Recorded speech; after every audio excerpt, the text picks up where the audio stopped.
ఒకసారి మనం దేవునిలోకి వచ్చిన తర్వాత మనకుండవలసిన 99.9% క్షమాపణ ప్రేమే అవతల వాళ్ళని మనం మార్చడానికి, అవతల వాళ్ళని కడపటి ఆదాము ఏ విధంగా విమోచన, ప్రొటెక్షన్, కాంకర్ చేయడానికి 2 అంచుల వాడి అయిన ఖడ్గాన్ని గ్రహించామో అది సూర్యుడు అస్తమించేటప్పటికి మర్చిపోగలడమే. You are a real Christian. అది ఇక్కడ 2 అంచుల వాడి అయినటువంటి ఖడ్గానికి ఉన్నటువంటి ఒక మంచి ఆలోచన. దీన్ని మనం ఎప్పుడైతే గ్రహిస్తామో, ఇది లేనటువంటి దాన్ని బిల్లీ గ్రహం గారు ఏమంటారంటే, the man who always remembers hatred on somebody else, it is a deceptive mind అని చెప్తాడు బిల్లీ గ్రహం. డిసెప్టివ్ మైండ్ అంటాడు. అంటే మంచి మార్గాన్ని నడిపించే మనసు కాదు. It is a dark walk. This walk often lead to vanity అని చెప్తాడు. వ్యర్థమైన మార్గాల్లోకి, అది క్షమించలేనటువంటి మనసు వ్యర్థమైనటువంటి మార్గాల్లోకి.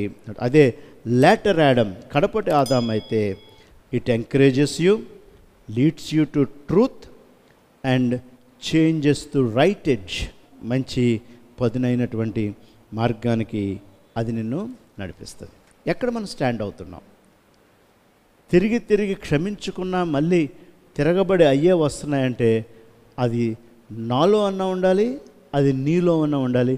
నీలో అన్నా ఉండాలి, నీ తోటి వాళ్ళతో. ఎక్కడో ప్రాబ్లం ఉంది. అది ఆ ప్రాబ్లం ఏంటనేది మనకి చెక్ చేసుకోవడం అనేది 2 ఎడ్జ్డ్ సోర్డ్, 2 అంచుల వాడి అయిన ఖడ్గం. అది ఒకటి ఈవిల్ని దూరం చేసేదైతే, రెండవది పరలోకానికి చేర్చేది. ఒకటి చెడు నుంచి దూరం చేసేదైతే, ఆ 2 అంచుల్లో ఒక అంచు నిన్ను చెడు నుంచి దూరం చేసేదైతే, రెండవది నిన్ను పరలోకం వైపు నడిపించేది. అందుకని పాత నిబంధనలో వాగ్దాన దేశం పాలు తేనెలు ప్రవహించే దేశానికి తీసుకుని వెళ్తాన్ని వాగ్దానం చేశాడు. ఆ వాగ్దానాన్ని నెరవేర్చాడు. అది అయిపోయింది. ఇప్పుడు మనకున్న వాగ్దానం ఏంటంటే, కడపటి ఆదాము ద్వారా నిత్యలోకానికి నడిపిస్తూ ఉన్నాడు. ఆ వాగ్దానం మన జీవితాల పట్ల డెఫినెట్గా నెరవేర్చబడుతుంది. డెఫినెట్గా అది మనకి so which side you are on? నువ్వు ఏ వైపు ఉన్నావు? Which side is you on? దీని మీద ఒక పాట కూడా రాయబడింది ఇంగ్లీష్లో. Which side you are on, which side you stand, which side you speak, which side you act అని చెప్పి ఒక చక్కని క్రైస్తవ పాట, ఇంగ్లీష్ పాట ఉంది. So which side you are on? ఏ వైపు అంచుకి నీవు నిలబడడానికి ఇష్టపడుతున్నావు అంటే, కడపటి ఆదాము వైపే. కడపటి ఆదాము వైపు. స్నేహములో మనకి శత్రుత్వాలు ఏర్పడుతూ ఉంటాయి, విభేదాలు ఏర్పడుతూ ఉంటాయి.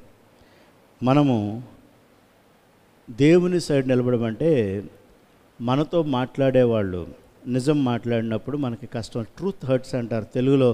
నిజం నొప్పు లాంటిది అంటారు. ఆ నొప్పు లాంటి నిజాల వైపు నిలబడితేనే సత్యం అనేది మనకి అర్థమవుతుంది. మనల్ని పొగడుతులతో ముంచే వైపు మనం నిలబడితే మనము మొదటి ఆదాం వైపు మనం తరలిపోతూ ఉంటాం. కాబట్టి కొంతమంది కరెక్షన్ చేస్తున్నప్పుడు ఊహించుకుని ఆలోచన చేసుకున్నప్పుడు, ఇది నాకు మంచి కరెక్షన్ అన్నప్పుడు వాళ్ళతో మంచి కరెక్షన్ కాదన్నప్పుడు వదిలేయాలి. వాళ్ళు చేస్తుంది మంచి కరెక్షన్ అన్నప్పుడు ఏ సైడ్ ఉండాలి అంటే, ఆ వాగ్వాదం ద్వారా మంచి బయటికి రావడానికి ప్రయత్నం చేయాలి. దానిలో వాళ్ళది రైటా మంద రైటా అనే కాదు, ఆ వాదనలో నీ మనసుని నేను అర్థం చేసుకున్నానా, నా మనసుని వాళ్ళు అర్థం చేసుకున్నారా, అది కడపటి ఆదాము పరిస్థితికి చెందింది. అందుకని ఇక్కడ ఎంత మంచి మాటను మనం చూస్తున్నట్లయితే, కుడి చేత 7 నక్షత్రములు పట్టుకుని ఉండును. సో స్టార్స్ని చూపిస్తూ తన నోట నుంచి 2 అంచులు గల వాడి అయిన బయటకు వెడలచుండని ఆయన ముఖము చూడండి. ఆ యొక్క దేవుని వాక్యం ఆయన నోటి నుంచి వస్తూ ఉంటుంటే, అంటే దేవుని వాక్యం నీ నోటి నుంచి వచ్చిన, నువ్వు కడపటి ఆదాముకు చెందినటువంటి నీ నోట నుంచి దేవుని వాక్యాన్ని వచ్చిన, ఈ 2 అంచులు వాడి అయినటువంటి మాట నీ నోట నుంచి వస్తూ ఉంటుంటే, నిన్ను చూచేవాళ్ళకి నీలో ప్రేమను చూడగలిగేటువంటి విధంగా ఉంటుందని చెప్పడానికి ఆయన ముఖం ఎలా ఉందని చెప్తున్నారు. ఇక్కడ క్రీస్తు ముఖం ఎలా ఉందని కనపడుతుంది. అక్కడ ప్రకాశించుచున్న మహా తేజస్సుతో ప్రకాశించుచున్న సూర్యుని వలె, అంటే ఇక చూడలేము ఆ ప్రకాశత, చూడలేనటువంటి ప్రకాశత ఆయనలోంచి కనపడుతూ ఉంటుంది. దేవుడు మనల్ని కూడా, ఇతరులు మనల్ని చూసినప్పుడు they can able to see happiness, joy. మనల్ని చూసినప్పుడు ఇతరులు సంతోషం కనపడాలి, జాయ్ కనపడాలి. అమ్మమ్మలు నాన్నమ్మలు ఉన్నారనుకోండి, వాళ్ళకి ఆ మనవలు మనవరాలు కనపడితే వాళ్ళ ముఖాలు ఎలా ఉంటాయి ఎప్పుడైనా చూసారా? అవతల వాళ్ళు ఏడిసినా ముఖం నవ్వుతూనే ఉంటుంది, ఆడు ఏదైనా పెట్టి మనల్ని కొట్టినా వీళ్ళ ముఖం నవ్వుతూనే ఉంటుంది. వాళ్ళు ఏదైనా రాని మాటలు మాట్లాడినా, అమ్మమ్మ నాన్నమ్మలు ఎంతమంది ఉన్నారు ఇక్కడ చేసేస్తండి ఒకసారి, తక్కువే కనబడుతున్నారు. పర్లేదు బాగానే ఉన్నారు నెంబరు. సో దేవుని బిడ్డలమైనటువంటి మనం ఆయన బిడ్డలుగా జీవిస్తున్నప్పుడు ఆ యొక్క రెండంచులు వాడి ఆయన ఖడ్గమైనటువంటి వాక్యం మన దగ్గర ఉంటే దేవుని హృదయం కూడా అలాగే సంతోషిస్తూ ఉంటుంది. జస్ట్ హ్యూమన్ రిలేషన్షిప్ అది. మానవ సత్సంబంధాల్లో ఎలాంటి బాంధవ్యాలు ఉంటామో దేవుడు కూడా తన బిడ్డల పట్ల అలాంటి సంతోషం కలిగి ఉంటాడు. కాబట్టి విచ్ సైడ్ యూ స్టాండ్ అంటే ఈ వాక్యాన్ని పట్టుకుని కడపటి ఆదాము వైపు నిలబడేటువంటి మనుషులుగా మనం జీవించడానికి ప్రయత్నం చేయాలి. అక్కడ ఆ విషయాన్ని తెలియచేస్తూ, నేను ఆయన చూడగానే చచ్చిన వాని వలె ఆయన పాదములు పడితిని, ఆయన తన కుడి చేతిని, ఇప్పుడు ఏ చేతి నుంచాడండి, ఏ ఎడమ చేతి ఎందుకు పెట్టలేదు? ఇప్పుడు మనం అర్థం చేసుకోవాలి. That is a security. Right hand is a blessing, holiness, strength, ఇవన్నిటికీ కుడి చేతి ఉన్నటువంటి సత్యం. సో మనం ఎవరి చేతి ఎటువైపు చేతి క్రింద ఉండవారుగా మనం బ్రతకడానికి ప్రయత్నం చేయాలి? కుడి చేతి. ఆయన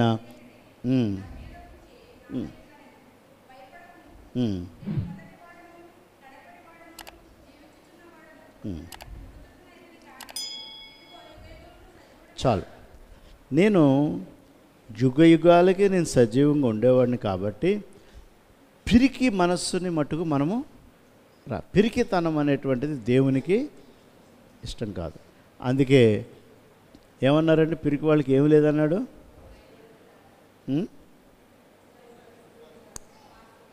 పరలోకం లేదు వాళ్ళకి. ప్రతిదానికి కృంగిపోయి భయపడిపోయి నలిగిపోయి అసహనం ఫీల్ అయిపోయి ఫ్రస్ట్రేషన్ వచ్చేసి డిప్రెషన్ వచ్చేసేటువంటి పరిస్థితి వద్దు.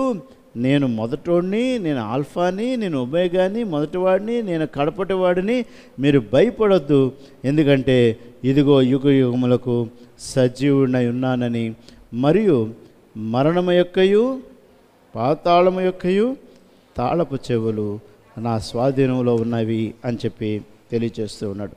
కాబట్టి దేవుని బిడ్డలమైనటువంటి మనం ప్రతిరోజు మనం చెక్ చేసుకోవాల్సింది ఏంటంటే, ఈ వాడి అయిన ఖడ్గమైనటువంటి వాక్యానికి ఎటువైపు ఉన్నాం, మనం ఎటువైపు ఉండాలి, ఎటువైపు ప్రయాణం చేయాలనేటువంటి సత్యాన్ని యోహాను కృంగిపోతున్నాడు. ఎందుకంటే నేను స్టార్ట్ చేసిన 7 సంఘాలు ఏమైపోయినాయి, నేను మొదలుపెట్టిన ఏ సంగతే, నువ్వు భయపడకయ్యా, నువ్వు నాకు స్టార్వి, నువ్వు నా కుడి చేతిలో ఉన్నావు, నీకు కడపటివాడిని మొదటివాడిని నేనే, కాబట్టి భయపడొద్దు అన్నాడు. క్రైస్తవ విశ్వాస జీవితంలో భయాన్ని దూరం పెట్టి మనం దేవుని యందు నమ్మకంతో ధైర్యంగా ముందుకు కొనసాగాలి. దేవుడి వాక్యాన్ని దీవించును గాక.